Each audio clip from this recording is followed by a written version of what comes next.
성탄의 삶이 무엇이냐? 그 성탄의 삶은 바로 용서하는 삶이다라고 하는 제목으로 함께 또 말씀을 나누기를 원합니다. 유명 유튜브 채널 중에 여행에 미치다라고 하는 채널이 있어요.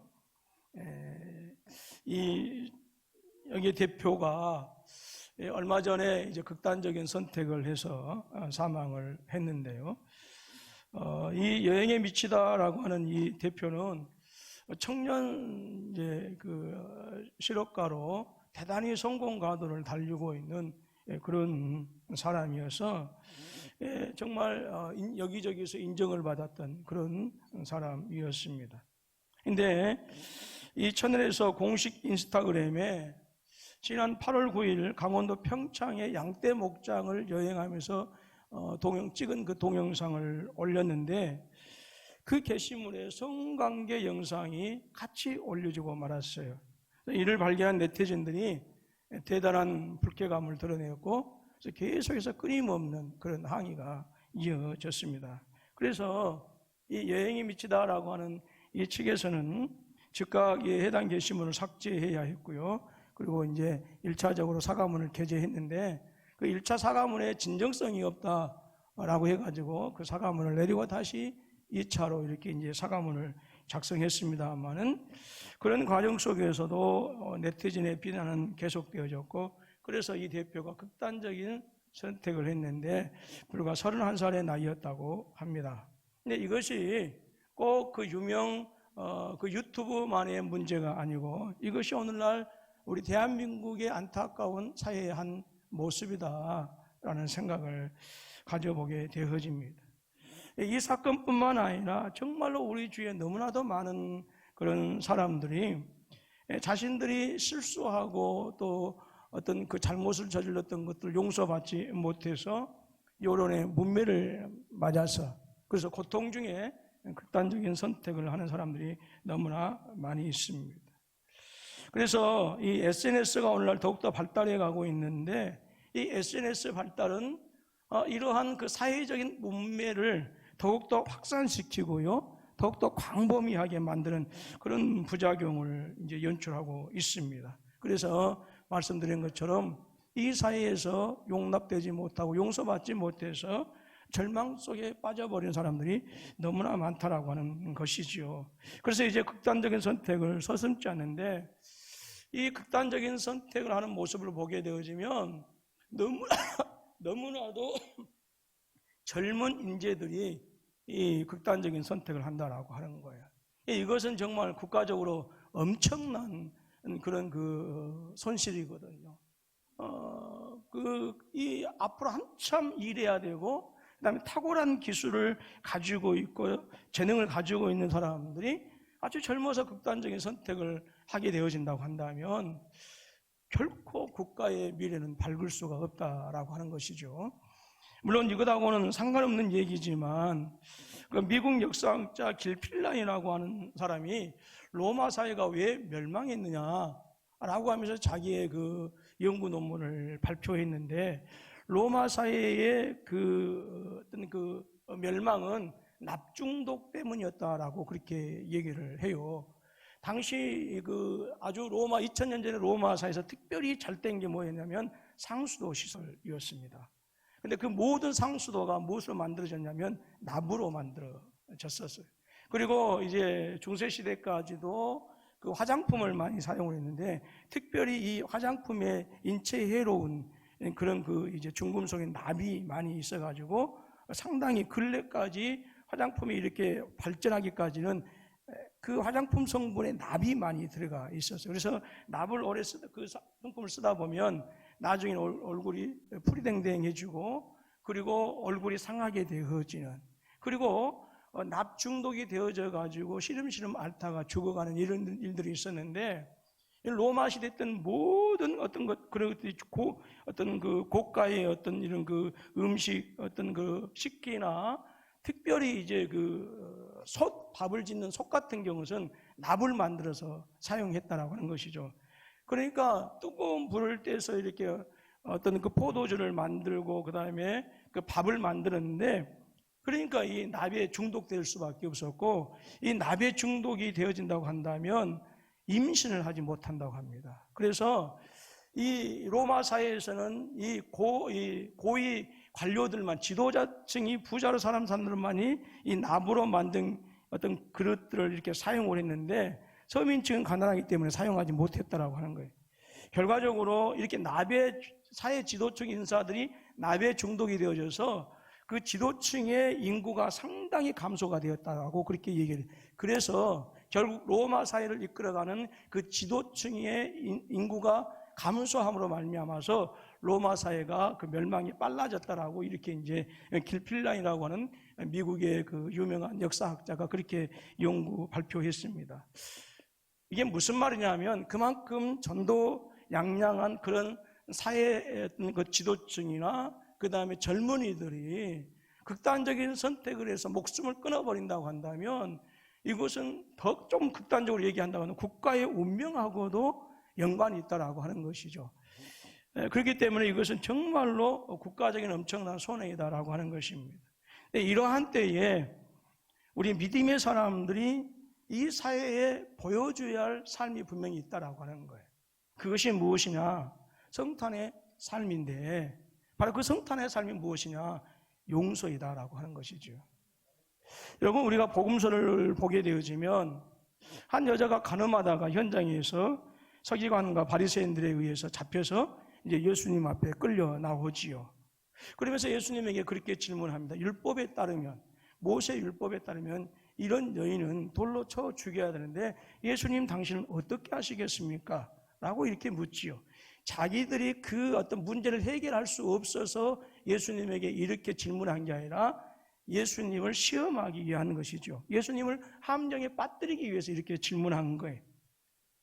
그래서 예수님께서 그들에게 말씀합니다. 너희 중에 죄 없는 자가 먼저 돌로 치라 라고 하는 거예요. 당시에 이 간음한 여인은 율법에 의하면은 돌로 쳐서 죽이는 것이 바로 당시에 사회적인 그런 율법이었습니다. 그리고 중동에서도 명예살인이라 해가지고 자기 가문의 명예를 이렇게 더럽혔다, 떨어뜨렸다 그렇게 하면 동네에 데리고 와서 한가운데서 돌로 쳐 죽이는 것이 지금도 중동 사회에서는 비일비재하게 일어나는 그런 일들입니다. 그런데 예수님은 바로 이렇게 예수님을 시험하면서 이 여인을 어떻게 할까요? 라고 하는 이들에게 주님께서 무엇을 가르쳐 주고 있어요? 너그러운 사회적인 용서를 가르쳐 주고 있습니다. 너희도 이런저런 죄가 있지 않느냐라고 하는 것이죠. 그것을 생각하고 이 여인을 용서해 줄 수 없겠느냐라고 지금 그렇게 반문하고 있는 것입니다. 바로 이것이 우리 주님께서 바로 저와 여러분들을 용서하시기 위해서 오신 성탄을 통하여 보여주신 예수님의 삶이요, 그리고 이것이 우리가 본받아야 할 우리의 삶 속에서 끊임없이 하나님 나라 가는 그날까지 실천되고 구현되어져야 될 삶이다라고 하는 거예요. 오늘 우리 사회는요, 용서가 상실된 시대가 아닌가라는 생각을 해보게 되어집니다. 용서가 실종되었다라고 하는 거예요. 자기 마음에 들지 않고, 그리고 자기 진영의 사람이 아니면 무조건 정죄하고 비난하고 심지어 저주하는 것을 서슴지 않습니다. 그리고 가짜 뉴스를 만들어서 문매를 가하고 있습니다. 물론 우리가 잘못한 것은 잘못했다고 지적하고 때로는 비판하면서 그 잘못된 것을 가르쳐서 바른 길을 갈 수 있도록 우리가 계도하고 그렇게 또 격려하고 하는 것은 정말로 필요하지요. 그러나 용서하지 못하는 이 사회적인 환경 때문에 많은 젊은 인재들이 극단적인 선택을 해야 하고, 그래서 이것이 국가적인 어떤 그 전망의 어떤 그 위기까지 치닫게 되어진다고 한다면 그 손에는 우리에게까지 닥친다라고 하는 것이죠. 여러분, 우리가 분명히 알아야 될 사실이 있어요. 그것은 우리 사회가 용서 없이는 결코 온전한 모습으로 나아갈 수 없다라고 하는 거예요. 성도들의 삶 역시 마찬가지입니다. 성도들이 하나님 앞에서 온전한 삶을 살기 위해서는 용서가 필요한데 이 용서가 없이는 가정도 그렇고 내 삶도 그렇고 온전해지지 못한다라고 하는 것이죠. 오늘 우리가 읽은 마태복음 18장 21절에서부터 35절 말씀은 바로 용서에 대한 예수님의 교훈입니다. 이야기는 그렇게 시작이 되어지죠. 베드로가 예수님께 나와서 물었습니다. 형제가 죄를 범하면 몇 번이나 용서해야 잘한다고 소문나겠습니까? 그러면서 7번까지 하면 될까요? 라고 이렇게 묻습니다. 당시에 사회적인 관념은 3번까지 용서하면 되었습니다. 그래서 만약에 베드로의 말대로 7번까지 용서할 수 있다 그러면 정말로 잘하는 거였어요. 7번이면 잘한다고 생각하고 베드로는 예수님에게 그렇게 묻고 답한 것이죠. 몇 번 용서해야 되죠? 7번까지 하면 잘한다고 할까요? 이제 주님께서는 베드로에게 뭐라고 말씀하십니까? 7번뿐만 아니라 7번을 70번까지라도 해야 된다라고 하는 거예요. 그럼 몇 번이죠? 죄송합니다. 너무 어려운 거 물어서 490번이죠. 근데 여러분, 이것은 490번만을 의미하는 게 아니에요. 무한대로 끝까지 용서해야 된다라고 하는 그런 말씀입니다. 여기서 우리가 우선적으로 생각해 볼 것이 있습니다. 과연 용서가 무엇이냐? 용서가 무엇이기 때문에 이렇게 우리가 무한대로 주님께서 용서하라고 말씀하고 있느냐, 그 말입니다. 일단 우리는 7번을 70번씩이라도 용서하라고 하는 이 말씀 속에서 용서가 그만큼 우리 삶 속에서 중요하다라고 하는 것을 의미합니다. 왜 무한대로 용서해야 되는지 그 이유를 분명하게 알지는 못해도 끝까지 용서하라고 하는 이 주님의 이 말씀을 보게 되어지면 용서가 너무너무 중요하다라고 하는 거예요. 주님께서는 용서의 중요성을 이제 한 가지 비유를 들어서 설명을 하고 있죠. 바로 용서할 줄 모르는 종의 비유를 통해서 가르쳐주고 있습니다. 어떤 임금에게 한 종이 있었어요. 이제 결산할 때가 되어져서 이 종이 임금에게 1만 달대 빚을 지고 있는데 이제 결산할 때가 되었습니다. 그래서 임금이 이 종을 데려다가 빚을 갚으라라고 이렇게 하는데 이 종은 그 1만 달러를 도저히 갚을 수가 없었습니다. 그래서 주인은 노회에서 너도 팔고 그리고 네 아내도 팔고 네 자녀들까지 다 팔아서 이 빚을 갚으라라고 그렇게 얘기했습니다. 그때는 이것이 당연한 이야기였어요. 우리가 엘리사 선지자의 제자 중에 선지자 생도가 있었는데 그 선지자 생도가 갑자기 죽습니다. 막막했지요. 가장이 죽어버리니까. 근데 그 생도가 또 빚까지 졌어요. 그래서 이 채권자라고 그러죠. 이 채권자가 빚을 받아야 할 사람이 그 자녀들을 팔아가지고 이제 빚을 갚으라고 한 거예요. 그래서 이제 급하게 엘리사 선지자에게 와서 엘리사 선지자가 그 딱한 것을 이제 해결해 주는 모습을 우리가 보게 되어집니다. 자, 이때가 바로 그것이 당연한 시대였다라고 하는 거예요. 종이 다시 한번 주인에게 사정을 하지요. 지금 내 형편에서 도저히 갚을 수가 없습니다. 라고 이제 애원하니까 이 주인이 그 종의 형편을 알고서 이제 아무리 해도 이 종이 지금 갚을 수 없다라고 하는 사실을 알고 그 엄청난 빚을 다 탕감해 줘버리고 말았어요. 여러분, 이 정도 되면 정말 고맙고 감사하지 않을까요? 예.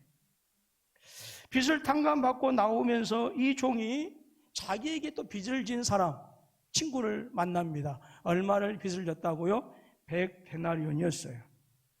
이 종은 그 친구를 향해서 빚을 갚으라고 다그치면서 그 친구의 멱살을 딱 잡고 왜 갚지 않느냐라고 이렇게 지금 야단칩니다. 그래서 그 동료가 그렇게 얘기하지요. 지금 코로나19 때문에 가게세 내기도 힘들고 겨우 이렇게 하는데 거기다가 애들도 그냥 흥부 자식들처럼 많지, 이게 어떻게 안 된다. 진짜 그랬다는 건 아니에요. 사정을 얘기하는 것이지 2000년 전에 코로나가 있었다는 얘기는 아니니까. 이렇게 얼마나 정말 내가 반드시 갚는다. 너무 지금 형편이 힘들고 어려우니까 내가 잊지 않고 갚을 테니까 조금만 더 참아주라 라고 이렇게 사정합니다마는 이 1만 달란트를 빚졌다가 탕감받은 그 사람은 이 친구에 대해서 참지 못하고 결국은 그 동료를 감옥에 가둬버리고 말았어요. 이 모습을 본 임금님의 신하들이 이건 아니다 싶은 거예요. 그리고 이제 임금님에게 아니 주인이셔, 실은 주인님이 이 1만 달란트 빚진 종에 이걸 이렇게 해서 다 갚아 탕감해 주었는데, 실은 이 사람이 자기에게 100데나리온 빚진 친구를 용서하지 못하고 감옥에 가둬버리고 말았습니다 라고 이렇게 얘기하니까 임금이 주인이 그 얘기를 듣고 너무너무 화가 났습니다. 그래서 그 종을 다시 불러들여서 탕감한 그 빚을 다시 다 갚으라고 명령하고, 그리고 그 사람을 옥에 가둬버렸다라고 하는 것이 오늘 본문의 말씀입니다. 여러분, 이 본문에서 가장 중요한 것은 이 종이 먼저 엄청난 양의 빚을 탕감받았다라고 하는 사실이에요. 본문에 나온 종이 임금에게 진 빚은 얼마였지요? 1만 달란트였어요. 그리고 이 종의 동료가 진 빚은 얼마였지요? 100데나리온이었습니다. 한 데나리온은 당시 노동자가 이제 벌 수 있는 하루의 품삯입니다. 그러니까 오늘날 쉽게 얘기해서 10만 원으로 계산을 한다고 한다면 1000만 원의 빚을 진 거지요. 뭐 1000만 원이 작은 것은 아니지. 그러나 절대 갚을 수 없는 돈은 또 아닙니다. 몇 년간 또 이렇게 전략하고 아끼고 이렇게 하면 뭐 얼마든지 갚을 수 있는 금액이죠.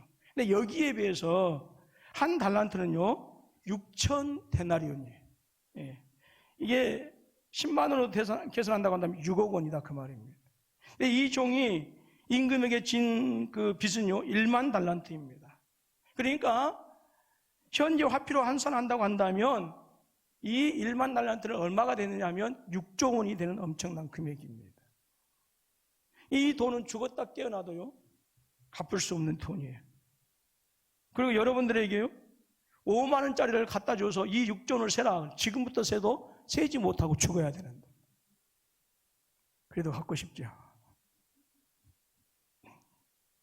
저도 그냥 돈 좀 쌓아놓고 살았으면 좋겠어요. 중요한 것은 이런 어마어마한 엄청난 빚을 탕감받은데도 불구하고 조금만 기회를 주면 얼마든지 갚을 수 있는 그 100데나리온의 그 빚진 자를 용서해 주지 못하고 옥에 가둬버리고 말았다라고 하는 거예요. 여러분, 이러한 사실을 들었을 때에 임금에게 어떤 생각이 들어갔겠습니까? 감정적으로 정말로 괘씸한 사람이라고 생각이 들지 않았겠어요? 그런데 가만히 생각하면 생각할수록 정말 화가 나고 괘씸한 것은 이 사람이 지금 나에게 1만 달러의 빚을 완전히 탕감받았는데 그 탕감받은 것에 대해서 정말로 감사하고 있느냐라는 의심이 든 거예요. 나는 엄청난 손해를 감수하면서까지 1만 달러의 빚을 전부 다 탕감해 주었는데 이 사람이 정말로 그 은혜를 감사하고 있는가? 정말로 고마워하고 있는가라고 하는 것이지요. 아니면 그냥 아무렇지도 않게 생각하고 있는가? 여러분, 여러분에게 정말 처참하게 힘들고 어려워 우리의 모든 것을 내팔아야 되는 그 급박한 상황에서 그 모든 것을 다 탕감해 준다고 한다면 그 사람 내 인생에 있어서 구세주 아니겠어요?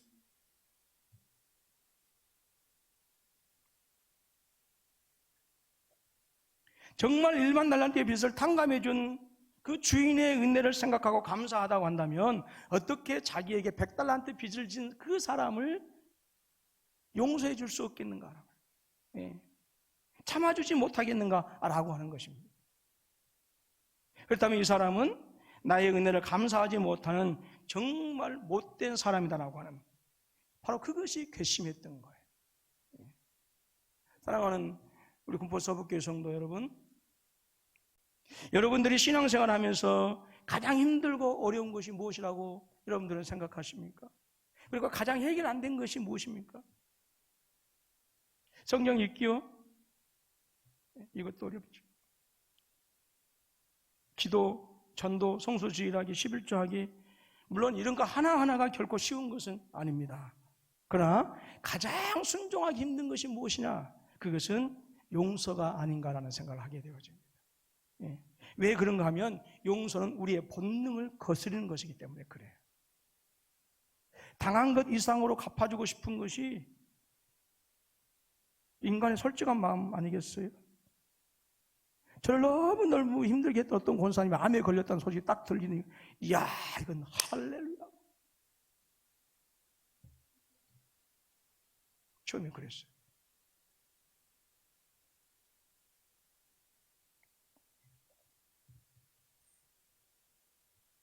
창세기에 보면 라멕이 사람을 죽이고서도 자신에게 고통을 준 사람에 대해서는 77배의 벌을 받을 것이다 라고 그렇게 외칩니다.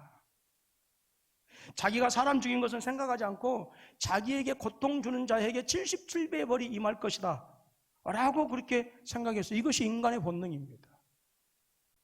또한 용서가 어려운 것은요, 도덕을 넘어서기 때문에 그래요. 예. 도덕은 무엇을 기본으로 깔고 있어요? 권선징악. 예. 죄를 지었으면 응당 벌을 받아야 한다라고 하는 것입니다. 예. 이러한 본능과 도덕에 익숙해져 있기 때문에 우리가 용서하기가 결코 쉽지 않다라고 하는 거예요. 근데 그 쉽지 않은 용서의 삶을 살아가는 비결은 내가 도저히 감당할 수 없는 그 1만 달란트의 빚을 탕감받은 사람이다라고 우리가 생각하게 되어진다고 한다면, 그래서 그 은혜를 감사하게 되어진다고 한다면, 나에게 100달러의 빚을 진 그 사람에 대해서 얼마든지 참아줄 수 있고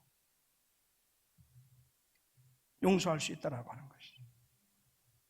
내가 지은 죄를 나는 도저히 갚을 수 없는데, 그래서 나는 죄의 노예가 되어져서 영원히 죽을 수밖에 없는데, 하나님께서 예수 그리스도를 통해서 그 죄의 빚을 다 탕감해 주었다라고 하는 이 믿음을 가질 때만 우리는 용서의 삶이 가능합니다. 그 은혜를 얼마나 깊이 생각하고 주님께서 나의 죄악을, 하나님께 대한 나의 반역을, 용서받은 것에 대해서 얼마나 깊이 깨닫고 감사하느냐에 따라서 우리는 용서의 삶을 살아갈 수도 있는 반면에 그렇지 못할 수도 있다라고 하는 거예요. 오늘 본문의 말씀대로 본다고 한다면 별것 아닌 것을 가지고도 형제를 용서하지 못하면 하나님이 어떻게 생각하시겠느냐라고 하는 것이지요. 저 친구는 나의 아들 예수 그리스도를 통하여 사망의 빛을 탕감해 준, 지옥의 형벌을 탕감해 준 그 십자가의 은혜를 알기나 할까? 죄악에서 건져내고 하나님의 자녀 삼으셔서 영원한 복락을, 하나님 나라의 복을 허락하시기 위해서 하늘 영광 모든 권세를 버리시고 이 땅에 육신을 입고 오신 그 예수 그리스도의 은혜에 대해서 감사하고 있을까? 아니면 전혀 은혜를 모르는 것일까? 라고 하는 것이죠. 여러분, 우리는요, 나 같은 죄인 살리신 주 은혜 고마워 라고 하는 이거 항상 기억하고 살아야 합니다. 이거 잊어버리면 안 되는 거예요. 여러분, 온천한 만물을 말씀으로 창조하신 전능하신 하나님이신 우리 주님께서 무엇 때문에 하늘 영광을 포기하셨습니까? 왜 육신을 입고 이 땅에 오셨습니까? 바로 나 같은 죄인을 살리시고 나 같은 죄인을 용서하시고 나 같은 죄인 구원하시기 위해서 하늘 영광 권세를 버리시고 이 땅에 육신을 입고 오셨어요. 그러므로 여러분, 하나님의 용서의 은혜를 깨닫는 자만이 바로 이러한 용서하며 살아갈 수 있다라고 하는 거예요. 여러분, 우리가 용서의 삶을 살기 위해서는 내가 하나님께 얼마나 놀라운 은혜를 입었는가를 먼저 생각해야 되는 거예요. 둘째로 우리가 생각해 볼 것은 용서하지 못했을 때 이 종이 다시 감옥에 들어갔다라고 하는 거 우리 알아야 합니다. 임금은 전후 사정, 자초지정을 다 듣고 나서 그 종을 다시 불러들입니다. 그리고 엄청난 야단을 치죠. 그리고 그 빚을 다 갚도록 옥졸들에게 그를 넘겨버리고 말았어요. 감옥에 가두었다라고 하는 것이지요. 여기에서 많은 여러 가지 교훈들이 있을 수 있겠지만 한 가지만은 분명합니다. 용서하지 못하면 내가 고생이고 내가 손해고 내가 힘들다라고 하는 거예요. 네. 누구 손해라고요? 네, 손해다. 제가 일부 예배 끝나고 나서 옆에 있는 365 병원에 가서 얼른 주사 한 대 맞고 약을 먹고 왔어요. 금요일날 갑자기 담이 걸렸어요. 근데 내 안에 누군가에 대한 불편한 감정이 막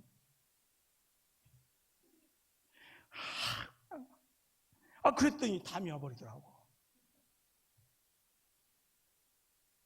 그때 제 아내가 회개하라고 그렇게 하더라고. 그래서 내가 속으로 목사는 누구 미워도 못하겠구나 이제. 용서하지 않는 것은 여러분 마치 쥐약은 자기가 먹고 상대가 죽기를 기다리는 것과 마찬가지예요. 예. 여러분 쥐약을 내가 먹으면 내가 고통스럽고 결국에는 내가 죽는 거예요. 상대방은요 고통스럽지도 않고 죽지도 않아요. 이게 화나는 거예요. 이게 그만큼 용서하지 못하는 삶이 이렇게 어리석고 고통당한다라고 하는 것이죠. 여러분 용서하지 못해서 우리가 당하는 고통이 얼마나 많습니까? 아침에 출근하는 남편과 심한 말다툼을 하면서 하루 종일 아내가 집안에서 남편 돌아오기만을 기다렸어요. 한바탕 하겠다라고 하는 것이죠. 남편이 들어오니까 아침에 한 말을 생각하면서 따지려고 하는데 남편은 전혀 모르는 거예요. 그러면서 왜 이러냐고 그럽니다. 아니 아침에 당신이 이러이러한 말을 했지 않느냐 이걸 따지니까 아니 뭐 끝까지 가지고 그래 난 다 잊어버렸어 이렇게 하는 거예요. 결국 아내만 하루 종일 그 남편 미워하고 원망하고 자기만 속상했던 거예요. 그 아내가 담이 결렸는지 안 결렸는지 모르겠지만 여러분에게 해를 끼친 그 나쁜 인간, 오늘 우리가 도저히 용서할 수 없는 그 사람은요 하루 24시간 중에요 여러분 한 번도 생각하지 않고 잠도 잘 자고 밥도 잘 먹을 수 있어요. 이게 너무너무 억울하죠. 같이 고통당해야 돼요.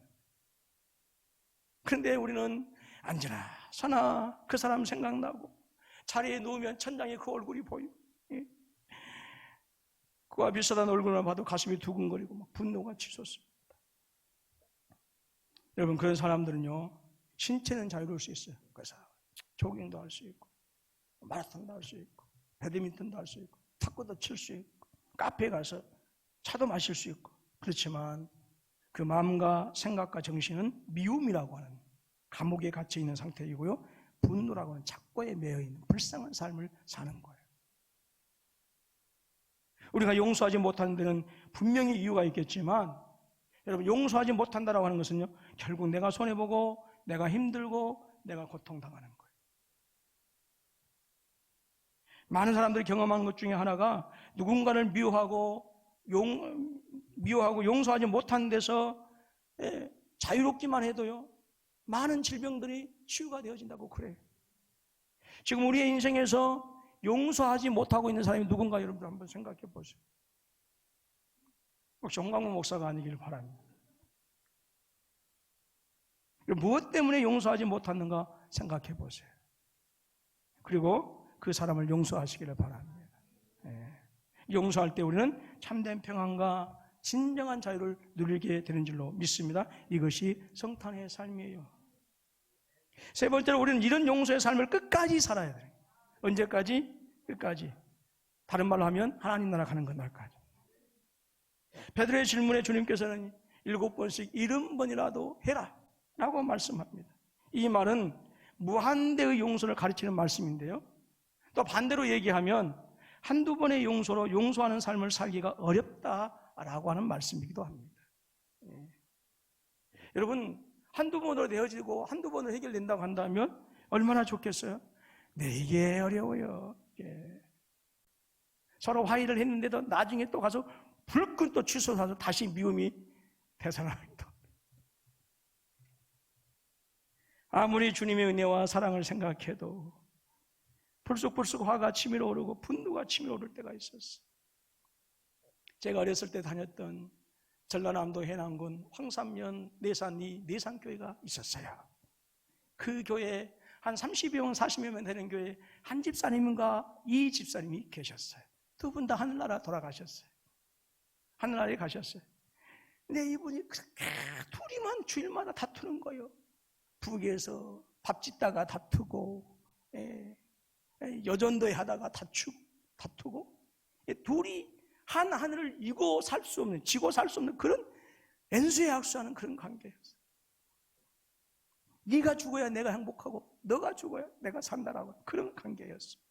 얼마나 성도들도 힘들고 목사님이 힘들었겠어요. 그때 신학교 다니면서 했던 분이 이제 신학교 다니면서 목회했던 전도사님이셨는데 젊은 나이 전도사님 얼마나 힘들었겠어요. 소위 말해서 교회 어른들이 그렇게 다투고 있으니까. 근데 한 번은 한 집사님이란 분이 하나님 내 안에 있는 미움을 용서해 주세요 이렇게 기도하니까 창밖에서 바람이 쉬 오더니 그 시원하게 자기 미움을 싹 거두어 가시더라고요. 그러고 나서 해결됐을까요? 아니요. 또 싸웠어요. 무슨 말이죠? 한 번, 두 번으로 안 된다라고 하는 거예요. 이런 불쑥불쑥 화가 치밀어 오르고 분노가 치밀어 오를 때가 있어요. 그럴 때면 그때마다 용서해야 합니다. 용서가 완전히 될 때까지 용서하고 또 용서하고 또 용서해야 된다라고 하는 거예요. 부끄럽게도 저한테도 아직까지 용서하지 못한 사람이 있어요. 엎친 데 덮친다고 정말 너무너무 힘들고 말할 수 없는 그 목회적인 고민으로 짓눌려 있을 때에 저의 뒤통수를 완전히 쳐버려서 칼을 꽂는 것 같은 그래서 충격과 분노를 주었던 친구가 있습니다. 시간이 지나면서 점점 잊혀지는 것 같지만 가끔 생각이 떠오를 때가 있어요. 여전히 그 친구에 대한 이 밑바닥에서부터의 분노가 막 떠오를 때가 있습니다. 지금이라도 그 친구가 속한 노예에 전화를 할까? 아는 사람들도 있고 이렇게 하기 때문에 얼마든지 아마 제가 지금이라도 그 친구에 대해서 전화한다고 한다면 그 친구는 적어도 한국 사회에서는 목회하기가 상당히 힘들어질 것입니다. 그러면 안 되지 하면서도 다시 마음을 진정시켜요. 제가 그 친구 언제는 내가 한번 만나서 우리 서로 풀어야겠구나라는 생각을 해요. 그 친구는 어디서 저를 보면 감히 제 앞에 못 나섭니다. 얼른 도망가 버리든지 얼굴을 피해버리든지 그렇게 해버립니다. 자기가 지은 죄를 알지요. 근데 여러분, 제가 그 친구가 생각이 안 날 때는 평안했어요. 그래서 그 친구를 용서한 줄 알았는데 이게 시간이 지나니까 잊고 사는 것이지 용서한 게 아니더라 그 말이죠. 우리는 잊고 사는 것을 마치 용서했던 것처럼 착각할 때가 많이 있어요. 용서와 사랑에 관해서 평생 연구한 미국의 블러신학교 윤리학 교수인 루이즈 스미스는 그의 책에서 이런 여하를 소개합니다. 저는 어느 날 우리 동네 경찰관 말로니가 별 이유 없이 제 막내 아들을 학대하는 것을 보고 분노에 쌓이게 되었습니다. 저는 그 경찰관 때문에 며칠을 집안에서 큰 소리치며 살았습니다. 아들이 학대받은 것에 대한 분노가 표출되어진 것이죠. 그를 용서하지 못하면 제가 비참한 사람이 될 것 같아 용서하기로 마음먹고 정말 용서했습니다. 저는 서재에 들어가 무릎을 꿇고 말로니 경찰, 내가 하나님의 이름으로 당신을 용서한다고 했습니다. 이렇게 해서 모든 것이 용서된 줄 알았습니다. 그런데 1년이 지난 어느 날 순찰차를 타고 가는 그를 본 순간 다시 분노가 생겼고 저는 다시 그를 용서해야 했습니다. 근데 이번엔 두 번째 용서였기에 조금은 쉬웠습니다. 그리고 몇 년 후 그 경찰관이 난폭한 행동으로 해임되었다라고 하는 소식을 들었을 때 그 소식이 제게는 꿀보다 달았습니다. 제가 아까 어떤 권사님이 암에 걸렸다는 사실을 들을 때 꿀보다 달았던 것처럼 이런 얘기가 있었던 것이죠. 마치 제가 보복을 한 것처럼 달콤했어요. 그때 비로소 저는 그를 다시 한번 용서해야 한다는 사실을 깨달았습니다. 그리고 다시 그를 용서했습니다. 그러면서 이 사람은 이렇게 말을 맺습니다. 그러나 제가 그를 완전히 용서하기 위하여 과연 몇 번 더 용서해야 할지 누가 알겠습니까? 한두 번의 용서가 필요하지만 이런 분노가 오를 때마다 끊임없이 용서하는 것이 더 중요하다고 하는 거예요. 결단적으로 용서가 필요하지만 난 이제 용서했어, 용서할 거야 라고 하는 것도 필요하지만 또한 감정적인 용서 또한 필요하다라고 합니다. 남매가 사소한 일로 다투다가 격한 감정으로 서로 싸웠어요. 밖에서 외출했던 엄마가 들어오시니까 너희 동생이 그렇게 얘기합니다. 오빠가 먼저 싸움을 걸었어요. 그러니까 오빠가 아니에요, 제가 먼저 싸움을 건 거예요, 이렇게 합니다. 엄마가 두 아이의 말을 다 듣고 두 아이의 손을 잡고 이렇게 얘기합니다. 누가 먼저 시작했는지 알고 싶지 않다. 내가 알고 싶은 것은, 엄마가 알고 싶은 것은 누가 먼저 그만두려 하는가, 누가 먼저 화평한 사람이 되려 하는가, 난 그걸 알고 싶을 뿐이야. 하나님도 그러지 않을 거예요. 우리 사이의 알력, 우리 사이의 갈등, 우리 사이의 다툼, 누가 먼저 시작했는가가 아니라 누가 먼저 그 갈등을 끝내고, 누가 먼저 그 미움을 끝내고, 누가 먼저 그 다툼을 끝내고 먼저 화해하려 하는가, 그게 하나님에게 있어서 관심사가 아니겠어요? 근데 우리의 관심사는 뭐예요? 그걸 빨리 먼저 끝내려고 하는 것이 아니라 누가 먼저 시작했느냐에 관심이 있을 때가 많이 있어요. 여러분, 우리 주님 예수께서 저와 여러분들의 모든 더러운 죄악을 용서하시기 위하여 이 땅에 육신을 입고 오신 것을 여러분 믿으십니까? 그렇다면 우리는 그 믿음을 삶을 통해서 보여주어야 합니다. 그것이 무엇입니까? 주일 성수입니까? 여러분 11조입니까? 감사헌금입니까? 성경헌금입니까? 물론 이것도 중요하죠. 그러나 더 본질적인 게 있어요. 더 근본적인 게 있어요. 우리 주님 예수께서 저와 여러분들의 모든 더러운 죄악을 용서하시기 위하여 이 땅에 육신을 입고 오셨음을 믿는 성도라고 한다면, 그리고 우리의 믿음의 고백이 정말 진짜라고 한다면 우리는 그 믿음을 삶으로 증명해야 되는데, 그게 뭐냐? 용서이다라고 하는 거예요. 김남기라고 하는 시인이 지은 그때 왜라고 하는 제목의 시를 주보 뒤에도 이렇게 실었습니다만은 소개합니다. 그때 왜 제목이고요. 저 사람은 거짓말을 너무 좋아해. 저 사람과는 결별을 해야겠어 하고 결심했을 때, 그때 왜 나의 수많은 거짓말했던 모습들이 떠오르지 않았지? 저 사람은 남을 너무 미워해. 그래서 저 사람과는 헤어져야겠어 라고 결심했을 때, 그때 왜 내가 수많은 사람을 미워했던 모습들이 떠오르지 않았지? 저 사람은 너무 교만해. 그러니까 저 사람과 그만 만나야지 라고 결심했을 때, 그때 왜 나의 교만했던 모습들이 떠오르지 않았지? 저 사람은 너무 이해심이 없어. 그러니까 저 사람과 결별해야지 라고 결심했을 때, 그때 왜 내가 남을 이해하지 못했던 모습들이 떠오르지 않았지? 이 사람은 이래서 저 사람은 저래서 모두 내 마음에서 떠나보냈는데 이젠 이곳에 나 홀로 남았네. 많은 것을 느끼게 하지 않습니까? 오늘 이 힘들고 어려운 코로나19 시대에 모든 사람들이 지쳐가고 있습니다. 힘들어하고 있습니다.